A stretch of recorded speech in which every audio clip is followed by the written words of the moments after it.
என் பெயர் காயத்ரி. என் வீட்டிற்கு நான் ஒரே பெண்தான்.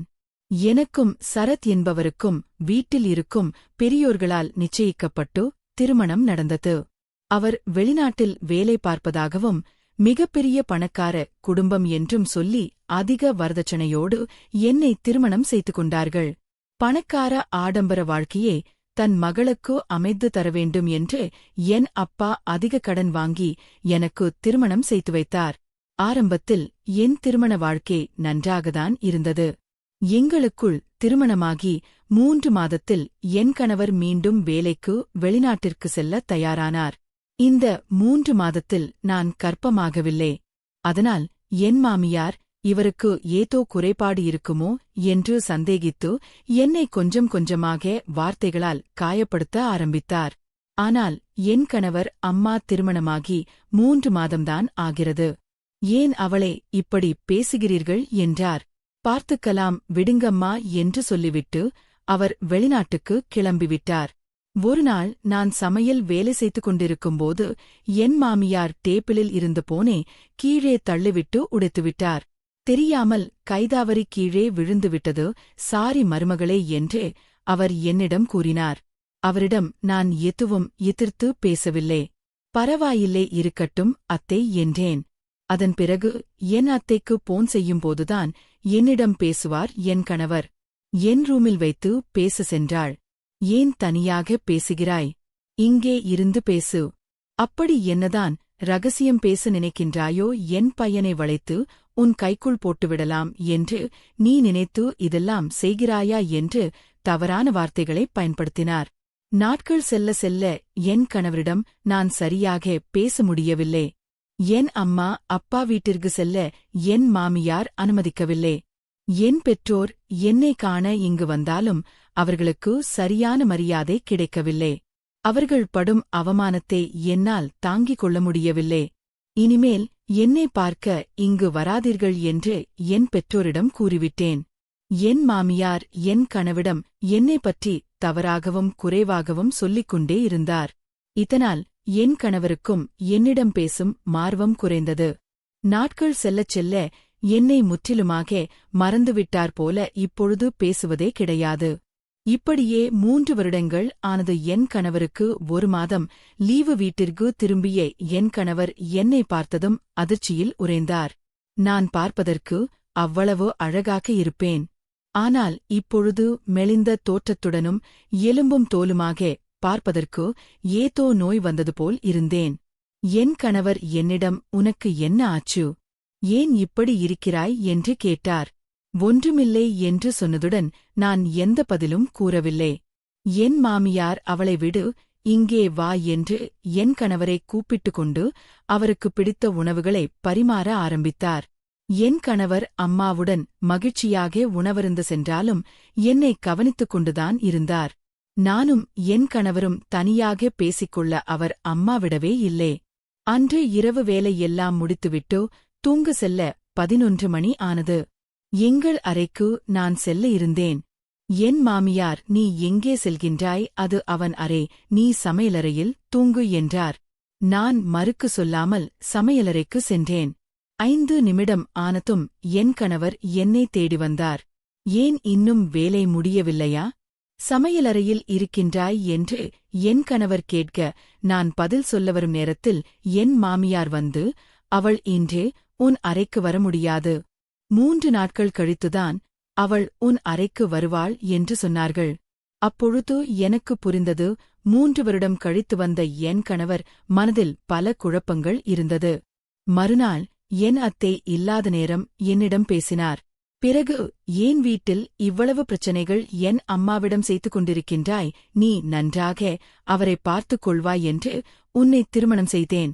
ஒருமையானவள் என்றெல்லாம் உன்னை நான் நினைத்தேன் தெரியுமா என்று சொன்னவுடன் எனக்கு அழுகை வந்தது. இவ்வளவுதானா? நீங்கள் என்னை புரிந்து கொண்டது? உங்கள் அம்மாவின் மீது இருக்கும் அன்பை நினைத்து நான் பெருமைப்படுகிறேன். இந்த வீட்டிற்கு நான் உங்களை நம்பிதானே வந்தேன். நான் தவறு செய்தாலும் என்னை ஒதுக்கி வைப்பது சரியா?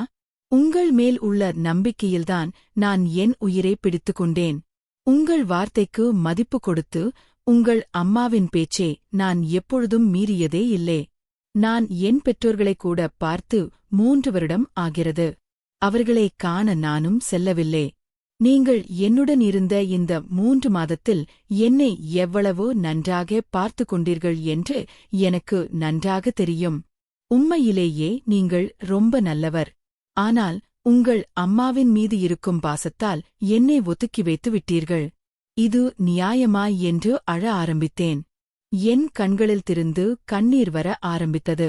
சற்று நிமிடம் யோசித்து பாருங்கள்.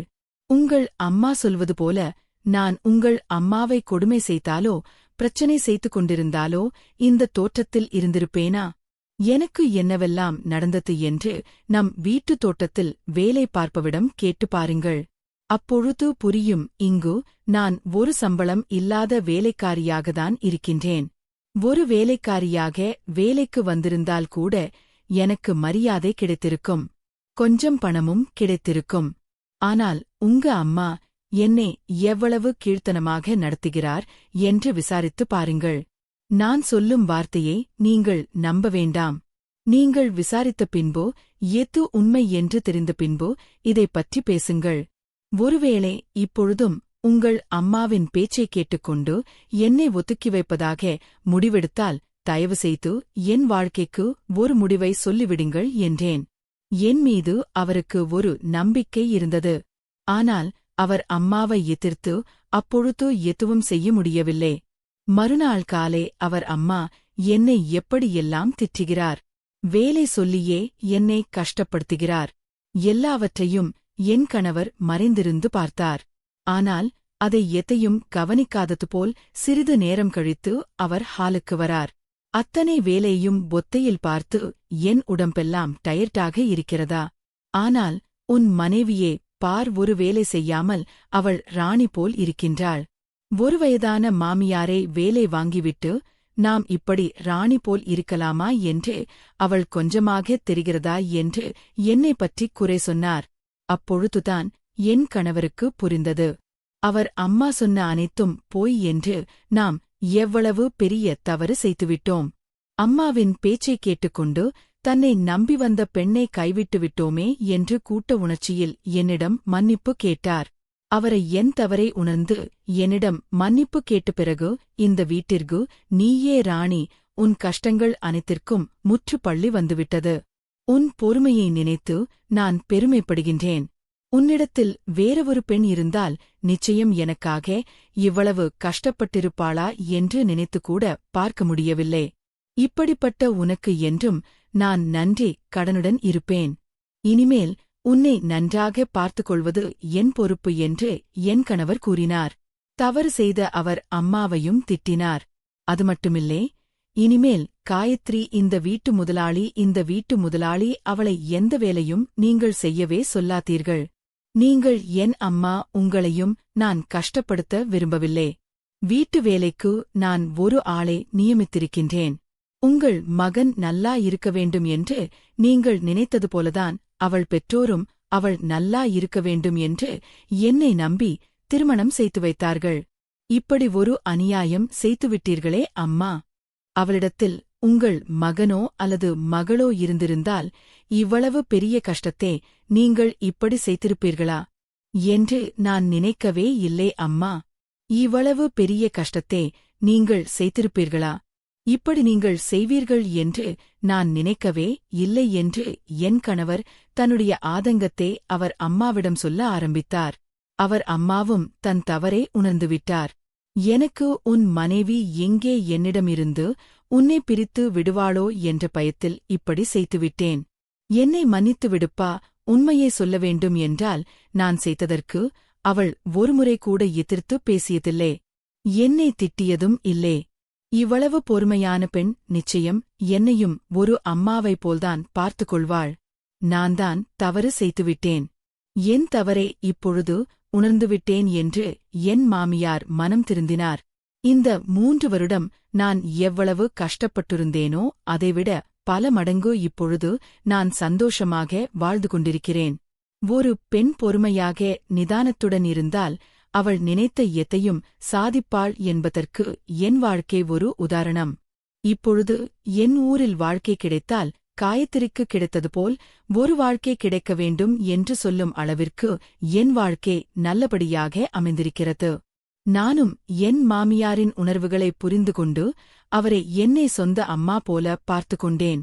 இப்பொழுது நான் 3 மாத கர்ப்பமாக இருக்கின்றேன். என் அம்மா அப்பாவை பார்த்து 3 வருடம் ஆகிறது. அவர்களை பார்க்க வேண்டும் என்ற ஆசை எனக்கு இருந்தது. என் ஆசையை புரிந்து கொண்ட என் மாமியார் நேரில் சென்று என் அம்மா அப்பாவிடம் நடந்ததற்கு மன்னிப்பு கேட்டு அவர்களை இங்கே கூட்டி வந்தார்கள்.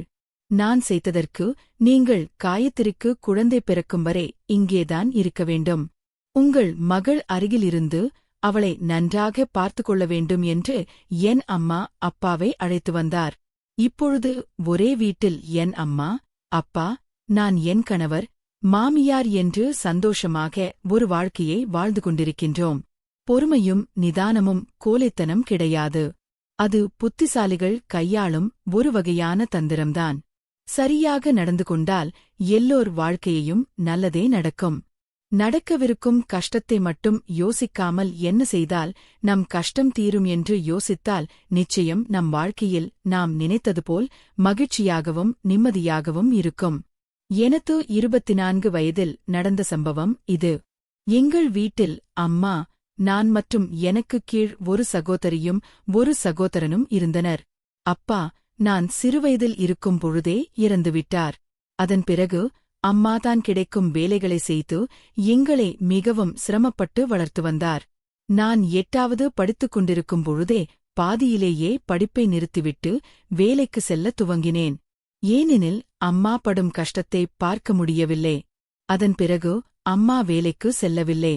குடும்பத்தை நான்தான் பார்த்து கொண்டேன். என் அம்மா என்னையும் சரி எனது சகோதர சகோதரிகளையும் சரி அன்பாக பார்த்து கொண்டார். பிறகு சில வருடங்கள் கழித்து நான் சம்பாதித்த பணத்திலிருந்து சிறிதாக சேர்த்து வைத்து தங்கைக்கு திருமணம் செய்து வைத்தேன். அதன் பிறகு நானும் எனது தம்பியும் மட்டுமே இருந்தோம். தம்பி என்னை விட 2 வயது இளையவன். அவன் இப்பொழுது கல்லூரியில் படித்து வருகின்றான். கல்லூரி வெளியூரில் இருப்பதால் அங்கேயே தங்கி படித்து வருகிறான். விடுமுறை கிடைக்கும்போது எப்போதாவது வீட்டிற்கு வந்து செல்வான். நானும் திருமணமான வயதை அடைந்ததால் அம்மா எனக்கு திருமணம் செய்து வைக்க ஆசைப்பட்டார். அதன்படி பெண் பார்க்கவும் தொடங்கிவிட்டார். எனக்கு இப்பொழுது திருமணம் செய்து கொள்ளும் ஆசையில்லை. ஏனெனில் சொந்தமாக ஒரு வீடு கட்ட வேண்டும் என்பதே என் கனவு. நான் அம்மாவிடம் நான் 2 வருடங்கள் வெளிநாட்டில் வேலை செய்து அதில் கிடைக்கும் பணத்தைக் கொண்டு வீட்டை கட்டிவிடலாம். அதன் பிறகு திருமணம் செய்து கொள்கிறேன் என்றேன். அம்மாவும் சிறிது யோசித்து சரி என்று சம்மதித்தார். நானும் சொன்னது போலவே சில நாட்களிலேயே வெளிநாடு செல்வதற்கான ஏற்பாடு செய்து வந்தேன். 7 மாதங்கள் எந்தவொரு பிரச்சனையும் இன்றி சுமூகமாக சென்று கொண்டிருந்தது. ஒருநாள் திடீரென எனது வீட்டிலிருந்து அவசரமாக வரும்படி தந்தி ஒன்று வந்தது. அப்பொழுது இருந்த காலகட்டத்தில் அதிகமாக தொலைபேசிகள் எதுவும் இருக்கவில்லை. கடிதம் மூலமே போக்குவரத்து நடைபெறும். அதுவும் வந்து சேர்வதற்கு 5 நாட்கள் வரை ஆகும். அவசரம் என்றால் தந்தியில் மட்டுமே தொடர்பு கொள்வார்கள். பெரும்பாலும் மரணம் செய்திகள் குறிப்பதற்கு மட்டுமே தந்தி வரும். நான் தந்தி வந்தவுடனே பதறிப்போய் என்ன ஆனதோ என்று தெரியாமல் அன்று இரவு புறப்பட்டு மறுநாள் காலை இந்தியாவிற்கு வந்துவிட்டேன். பயணத்தின் பொழுது நான் அனுபவித்த துயரத்திற்கு அளவே இல்லை. காரணம் வீட்டில் உள்ளவர்களுக்கு ஏதாவது ஆயிருக்குமோ என்ற பதட்டத்துடனே வந்து சேர்ந்தேன். வீட்டிற்கு வந்து அம்மாவை பார்த்த பிறகுதான் எனக்கு நிம்மதியாகவே இருந்தது. வலி நெடுங்கிலும் அம்மாவிற்குதான் ஏதாவது ஆகியிருக்குமோ என்று நினைத்து வந்தேன். அவரை பார்த்ததும் என்னையும் அறியாமல் சந்தோஷத்தில் அவரை கட்டிப்பிடித்து அழுதேன். அவரும் என்னை சமாதானம் செய்து அமர வைத்தார். பின்பு தம்பி தங்கைகளைப் பற்றி விசாரிக்க அவர்களும் நலமாக இருப்பதாக தெரிவித்தார். நானும் ஆச்சரியம் அடைந்தேன். திடீரென தந்தி அடித்து வர சொல்லும் அளவிற்கு என்ன அவசரம் என்று அம்மாவிடம் கேட்டேன். அப்பொழுது கூட அம்மா எதுவும் சொல்லவில்லை. கொஞ்சம் பொறுமையாக இருந்து ஓய்வெடு, எல்லாம் நல்ல விஷயம்தான் என்று மட்டும் கூறினார். நானும் என்னவாக இருக்கும் என்று யோசித்தவாறே உறங்கிப் போனேன்.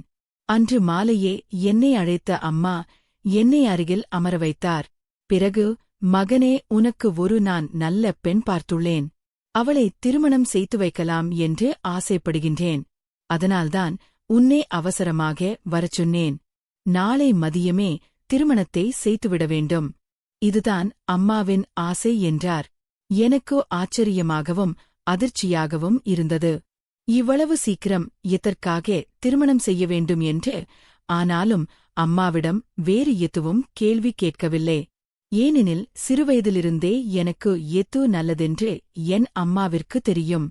அதை மட்டுமே என் அம்மா எனக்கு செய்து வந்தார். இருந்தாலும் அம்மாவிடம் யார் அந்த பெண் என்று மட்டும் கேட்டேன். ஏனெனில் அதை தெரிந்து கொள்ளும் ஆர்வம் எனக்கு அதிகமாகவே இருந்தது. அவரும் தனது பையில் இருந்த ஒரு புகைப்படத்தை எடுத்து காண்பித்தார். அவளின் பெயர் ஆஷா என்றார். அதை பார்த்து எனக்கு ஆச்சரியமாக இருந்தது. காரணம், அந்த பெண் எங்கள் ஊரைச் சேர்ந்தவளே. எனது வீட்டிலிருந்து 2 பேரு தள்ளிதான் அவளது வீடும் உள்ளது. சொல்லப்போனால் என் தங்கையின் தோழிதான் 2-3 முறை மட்டும் வீட்டிற்கு வந்துள்ளாள். ஆனாலும் எனக்குதான் மனது பலமான யோசனை ஓடிக்கொண்டிருந்தது. இவ்வளவு சீக்கிரம் எதற்காக திருமணம் நடத்த வேண்டும் என்று மறுநாள் வந்துவிட்டது. ஆனால் திருமணத்திற்கான எந்த அறிகுறியும் இல்லை. அம்மா என்னிடம் உன்னிடம் உள்ள நல்ல துணிமணிகளை அணிந்து கொள் என்றார். நானும் அவர் சொன்னது போலவே புதிய உடைகளை அணிந்து கொண்டேன். பிறகு அம்மா அவரது தங்கையும் என்னை பள்ளிவாசல் இறக்கும் பகுதிக்கு அழைத்துச் சென்றனர். எனக்கு இது மேலும் ஆச்சரியத்தை அளித்தது. காரணம், பெண் முஸ்லிம் என்பதால் என்னை பள்ளிவாசலில் வைத்து எதற்கு திருமணம் செய்ய வேண்டும் என்ற கேள்வி எனக்கு ஓடியது. என் அம்மா அவர்கள் முறைப்படி திருமணம் நடக்க வேண்டும் என்பதால் பள்ளிவாசலுக்கு சென்று அமர வைத்தார். நாங்கள் சிறிது நேரம் அமர்ந்திருந்தோம். பெண்ணின் வீட்டு சார்பாக பெண்ணும் அவரது அப்பா அம்மா மட்டுமே வந்திருந்தனர்.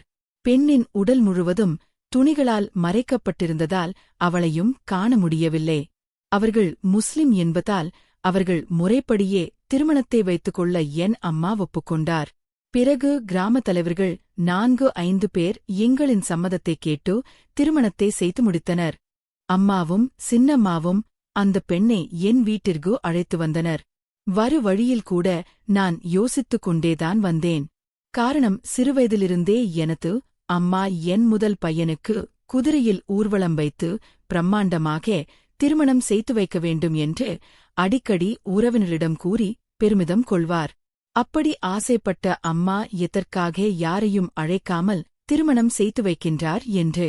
வீட்டிற்கு வந்த பின்னர் பெண்ணை அழைத்து அம்மாவும் சின்னம்மாவும் பேசிக் கொண்டிருந்தனர். அப்பொழுது கூட பெண்ணை காண முடியவில்லை. நானும் சில நண்பர்களைக் காண்பதற்காக வெளியில் சென்றுவிட்டேன். வீட்டிற்கு வந்த பின்னர் அம்மா என்னிடம், மணப்பெண் உனக்காக உனது அறையில் காத்திருக்கின்றாள், நீ சாப்பிட்டுவிட்டு போய் பார்க்கலாம். நீ போவதற்கு முன்னால் எனது அறைக்கு வந்து என்னை பார்த்துவிட்டு செல் என்றார். அம்மா நானும் சரி என்று தலையாட்டிவிட்டு சாப்பிட அமர்ந்தேன். சாப்பிட்டு முடித்தவுடன் பெண்ணை பார்க்கும் ஆர்வத்தில் அம்மா கூறியதை மறந்து போனேன். நானும் வேகமாக எனது அறைக்கு சென்று பார்த்தேன். அங்கே சென்று பார்த்த எனக்கு அதிர்ச்சியாக இருந்தது.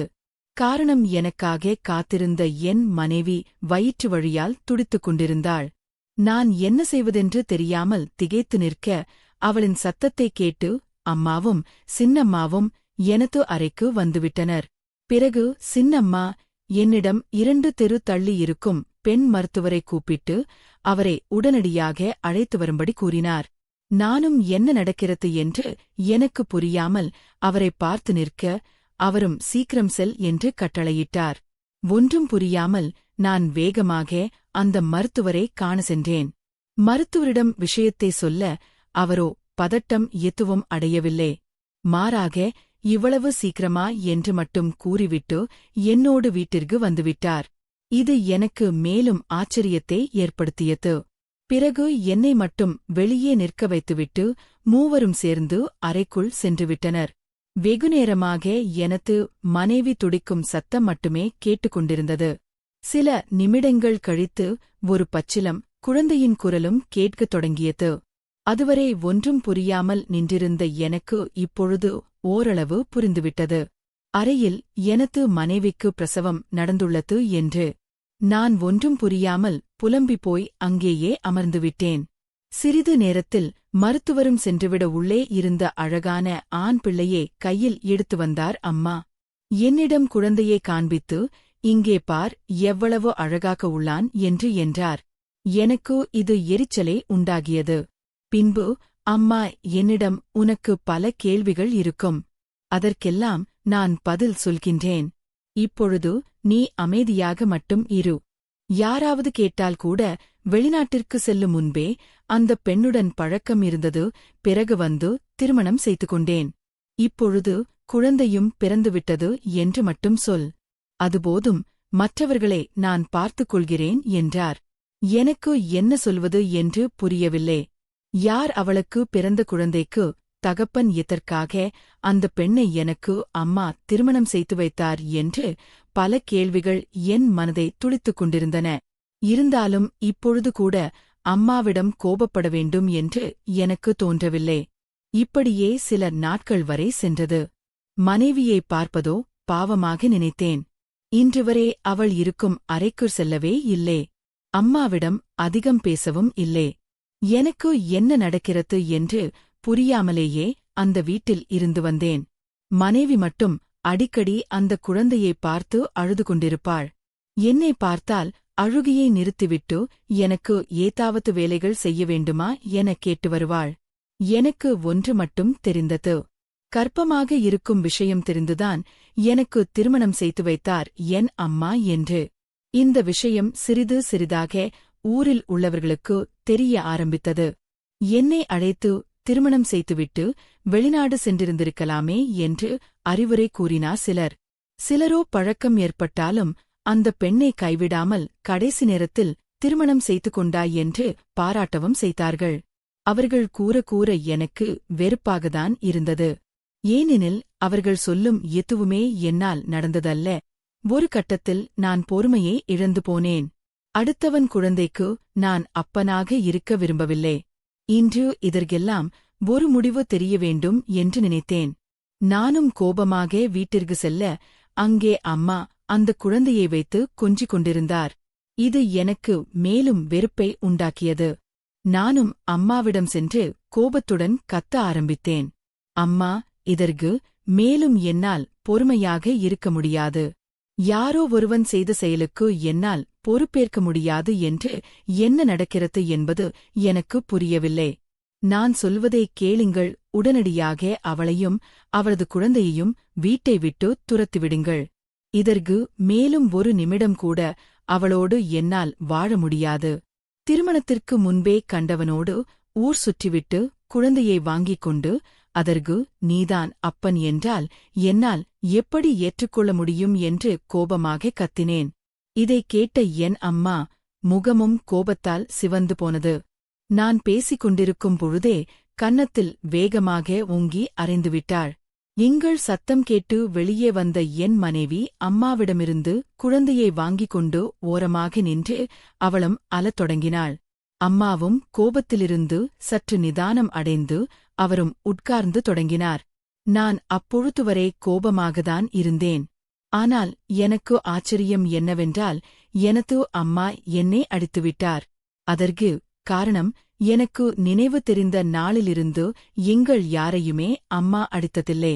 எனக்கு சற்று பதட்டமாக இருந்தது. எதற்காக அம்மா இப்படி அழுகின்றார் என்று. இருந்தாலும் அப்பொழுது நான் இருந்த மனநிலையில் இது அனைத்திற்கும் பதில்தான் தேவை என்றுதான் அமைதியாக இருந்தேன். சிறிது நேர அமைதிக்குப் பிறகு என்னை அழைத்தார். நானும் அவரின் அருகில் செல்ல என் கைகளை பிடித்து, மகனே, என்னை மன்னித்துவிடு. உனது சம்மதம் கேட்காமல் நான் உனக்கு திருமணம் செய்து வைத்துவிட்டேன். அது என் தவறுதான். ஆனால் இந்த குழந்தை வேறு யாருடையதோ அல்ல, நர்மது குடும்பத்தின் வாரிசுதான் என்றார்கள். எனக்கு ஒன்றும் புரியாமல் அவரையே பார்த்துக் கொண்டிருந்தேன். பிறகு அவராகவே பேச ஆரம்பித்தாள். இவளை முதன்முறையாக உனது தம்பி உன் தங்கையின் கல்யாணத்தில் பார்த்துள்ளான். பார்த்த உடனேயே இருவருக்கும் பிடித்துவிட்டது.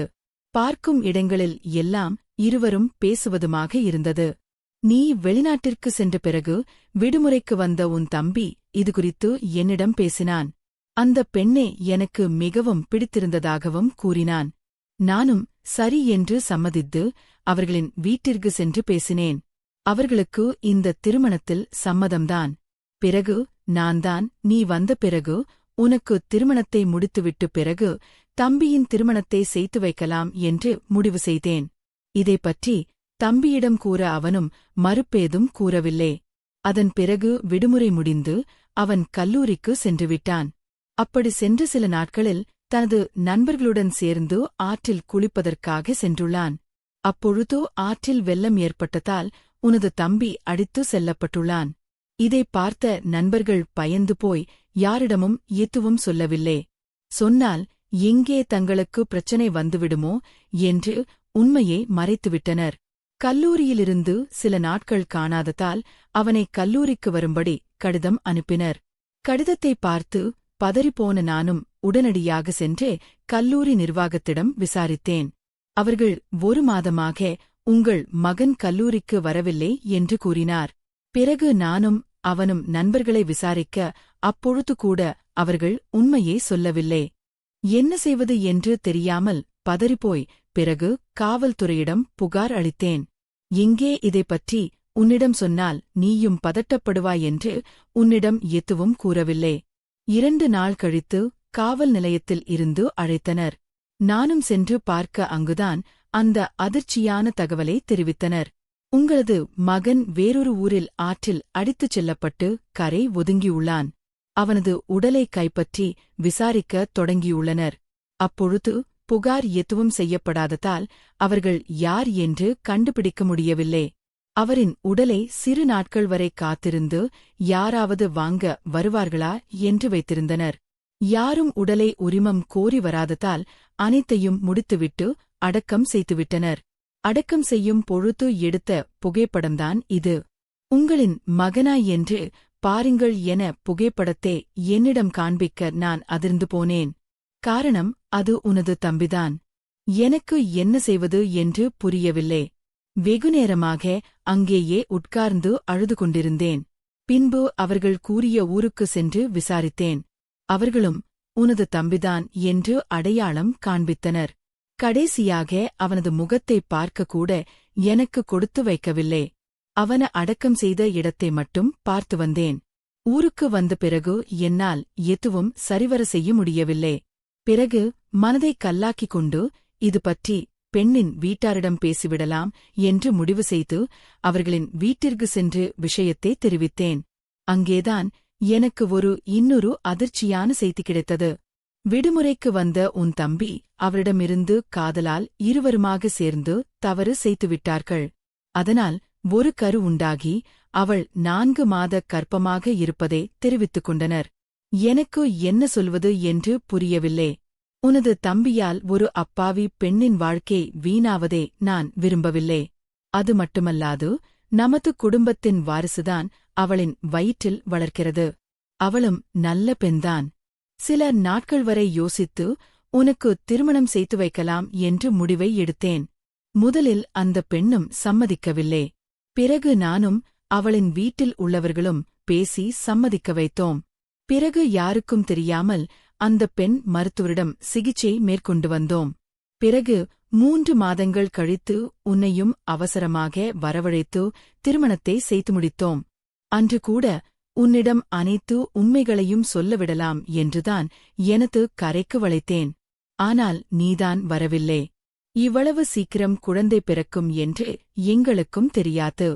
இந்த விஷயம் எங்களைத் தவிர வேறு யாருக்கும் தெரியாது. உன் தங்கைக்கு கூட தெரியாது. உன்னைப் போலவே அவளும் தம்பி கல்லூரியில் படித்து வருகிறான் என்றுதான் நினைத்துக் கொண்டிருக்கின்றாள். உன் தம்பி இறந்தது யாருக்கும் தெரியாது. உன் தம்பி நினைவாக இப்பொழுது இருப்பது இந்த குழந்தைதான். எனது குழந்தையைப் பார்த்து அழுது கொண்டிருந்தார். இதைக் கேட்டதும் என்னால் துக்கத்தை தாங்கிக் கொள்ள முடியவில்லை. கீழே விழுந்து அழுது துடித்தேன். ஏனெனில் எனது தம்பியின் மேல் அவ்வளவு பாசமாக இருந்தேன். நான் அழுவதை பார்த்த அம்மாதான் எனக்கு ஆறுதல் கூறினார். நடந்தது நடந்துவிட்டது. இனிமேல் உனது தம்பியின் நினைவாக நீ இந்த குழந்தையை வளர்க்க வேண்டும். அந்த பெண்ணையும் கைவிட்டு விடாதே. உனது தம்பியால் ஒரு பெண்ணின் வாழ்க்கை அழிந்ததாக இருக்கக்கூடாது. அதையும் நினைத்துப் பார். இறந்தவன் வரப்போவதில்லை. ஆகஸ்ட் வேண்டிய வேலைகளை பார்ப்போம் என்று அம்மா கூறியது எனக்கு சற்று ஆறுதலாக இருந்தது. நான்தான் அம்மாவை இவ்வளவு நாள் தவறாக நினைத்துக் கொண்டேன். முதன்முறையாக அந்த குழந்தையை பார்க்க வேண்டும் என்ற ஆசை தோன்றியது. நானும் என் மனைவியின் அருகே சென்று அவரிடமிருந்து குழந்தையை வாங்கி பார்த்தேன். அப்பொழுது கூட என்னையும் அறியாமல் கண்ணீர் துளிகள்தான் வந்தது. இப்பொழுதும் எனக்கு மனைவியின் மேல் எந்த கோபமும் இல்லை. அம்மாவின் மேலும் கோபம் இல்லை.